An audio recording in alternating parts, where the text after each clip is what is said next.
daawwattoota keenya kabajamoo fi qaalii sa'aatiin amma nuti irratti argamnu sa'aatii taphaatti irratti argamna. Sa'aatii taphaa keenya kanarraatiin yeroo dabree obboleessa keenya Naafil dhukkeen ukkaase fakkii haasaa jeeti. Naaf maamnu dhukkeen irraa kaase arra gaarii hafalanna inshallah daawwattoota keenya wajjin turtii gaarii godhaa isin jenna. Inshallah ta'ala yoo rabbi fedhe taphni keenya eerpooda takkaawoo eerfoona kana gurratti ni kaa'atanii nashiidaa asiitti bannaa fi sanbooda nama tokkotti ni bilbilanii waan namtichi itti bilbilame sun wajjin haasa'u osoo hin dhagahin tilmaaman wajjin haasa'u jechuudha. Dhiirti akkam taati dirree tanarratti lafa afnee isin garsiifna haga dhuma sagantaa keenyatti nu wajjin turtii gaarii godhaa isin jenna. Obboleessa kiyya Naafil irraa eegalla. Omar Naafil. Akkamitti dhagaa? Hayyee kaarduu meerfoona kana dura.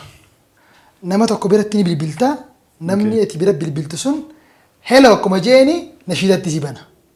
Sanbooda wajjin haasawita. Daawwattoota keenya kan wajjin dhaggeeffadha akkamitti akka wajjin haasawu tilmaamni isaa bareedaa akka ta'e gurri isaa immoo akka haalaan dhaggeeffamu immoo ni ilaallammoo. Nashiidaa immoo kana bohaarsu naa bani. Asiif hin banaaf isheen sodaatiin ati. Awwaal nashiidaa laala kaatiin haa bantu. Hayyee. Haati iddoo bilbila geessu. Dhagaa jiraachuu dhabuu isaallee adda baafanna. Adda baafanna. Naafil. Bilbila. Dhagaa jiru. Naafil. Dibbee urraana kuttee bara. Awwa bilbila isii ta'a obboleessa keenya bilbila. Mee akkana cheek godha cheek. Cheek godhini immoo bilbila. Salaamu alaikum. Waalaikum salaam. Ambar ni dhagaa waan ati jettu. Waan ati dhageettaan. Ni dhagaa'ee. Moo Naafil bilbila. Khayana dhiisi kana cheek godhu dhiisi bilbila. Bilbila. Laawud irra godhi. Laawud irra godhi. Ameerikaatti.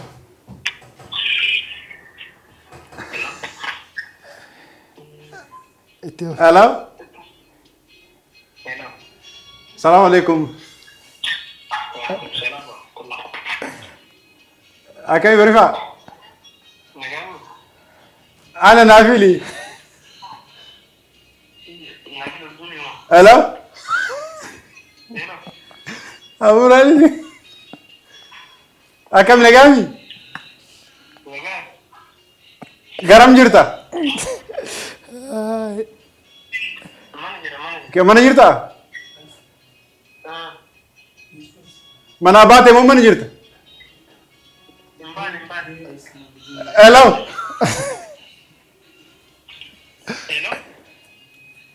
Nana kau jirta barifaa? Eessa jirta? Studio jirta?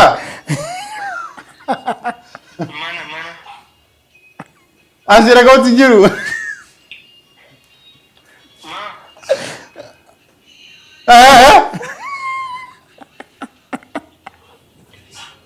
Eessa jirta? Bariba. Apa nama Naafika? Sagantaa simboora si bilbilaa jira obboleessa keenya galatoomi. Geemii tokkotu akkanatti obboleessa keenya eerfoona gurra kaatee akkanatti si dubbisee galatoomi. Egaan daawwattoota keenya gurbaan keenya obboleessa keenya Naafil waa takka illee kadhagaa jiru miti waa takka illee dhageenye waan kana jira. Waa takka dhageenye dhageesse boo. Bakka eessa jirtu akka jettu mana jiraa siin jee ati immoo istiidiyoo jettaa jetteen. Hedduu bareedaadha daawwattoota keenya obboleessa keenya Naafil waa takka dhagoo hin dandeenye obboleessa keenya Muhammad Nuur isiirutti anaga.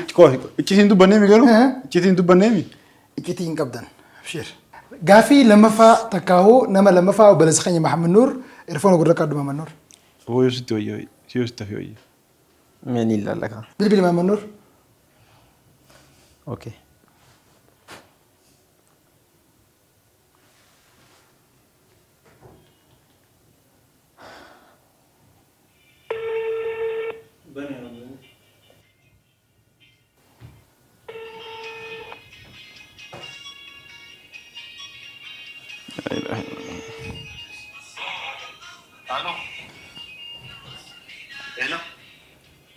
Faruq, Assalamualaikum.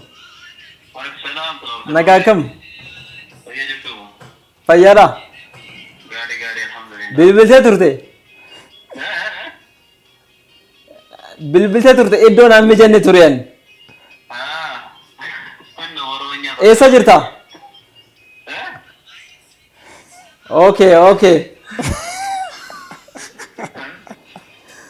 Nagoo bilbiltee? Faaruk naguma bilbiltee maaltu jira wanni haaruuf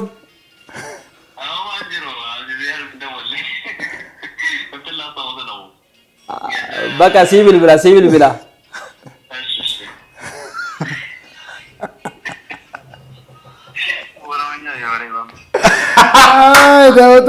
daawwattoota keenya hedduu nama gammachiisa.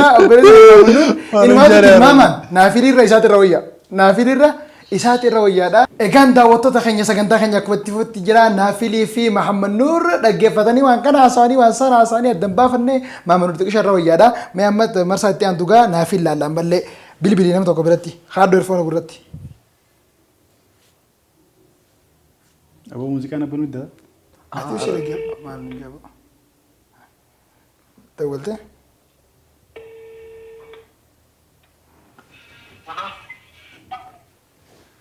Hello? Jibril, السلام عليكم. وعليكم السلام. كم أنا نافلي. أنا قاعد أزرت. سيبر بعده يو بالبيرة أنا سونتين كاما سيركو بربادت. كاما سيركو بربادت يبغى سير أولو.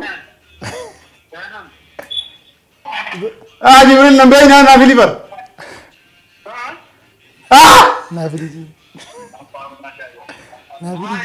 Naafili. Indagatu. Hai. Naafili sinjada.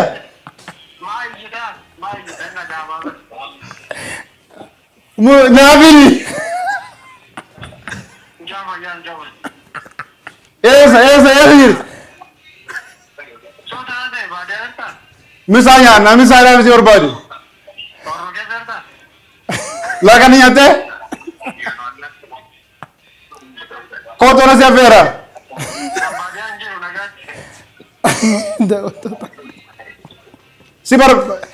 Sibar bade lever aja tak kasih berbadi soalnya nasu.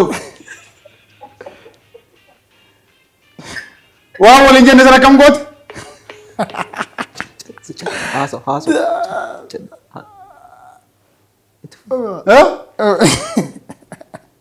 Hello. daawwattoota keenya gurbaa kun sirrii jiru mucaa itti dabalee waan kana jeeni waan san jeeni addaan baafanne xiqqishollee ooyiruu keessa akkasiin jee ooyiruu keessa hin jiru aniiti suutaan taasee hin jee maal taatee akka xiyyiitaa si beekeetiin jira gaafa fayyite naa ta'u walii jira ijoolleen dhukkubsattu hedduudha as keessaa qabna akka itti bu'aaraa jirtan abdii guddaadha qabna mee marsaa lammaffaa Mahammad Nuuroo akkam jira waan jedhu hedduu akka itti isin bu'aaraa jirtan abdii guddaa qabna amma Mahammad Nuuritti deemna Mahammad Nuuroo bilbili eegaa daawwattoota keenya marsaa lammaffarra jirra obboleessa keenya Mahammad Nuur mee bilbili gama ammayya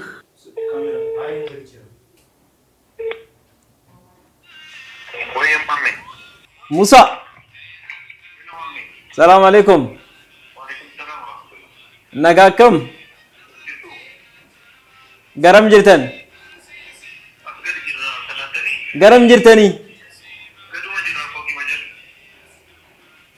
Maal dalagaa jirtan?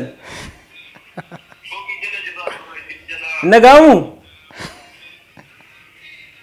Maal dalagaa jirtanii?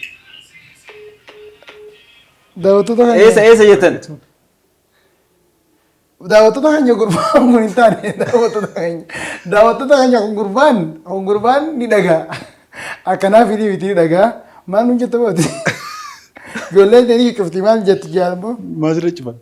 egaan daawwattoota keenya sagantaa keenya kan bohaartiidha kan Mahammad Nuurii fi Naafil gidduutti ta'ee olaantummaa Mahammad Nuuriin Naafil lammaffaa sadaffaa afuraffaa bahuudhaan xumuramee jira Mahammad Naafil lafarriinee jira ganallee lafarriinee inshaallahu ta'ala waan hin dheengaddana godhee irraa fudhadheetiin jira bagansa irraa fudhadhee jira daawwattoota keenya akka itti bohaartan abdii guddaa qabaachaadha sagantaan keenya kan simboo kan afaan itti fufa ammallee turtiin keessan nu faana haa ta'u.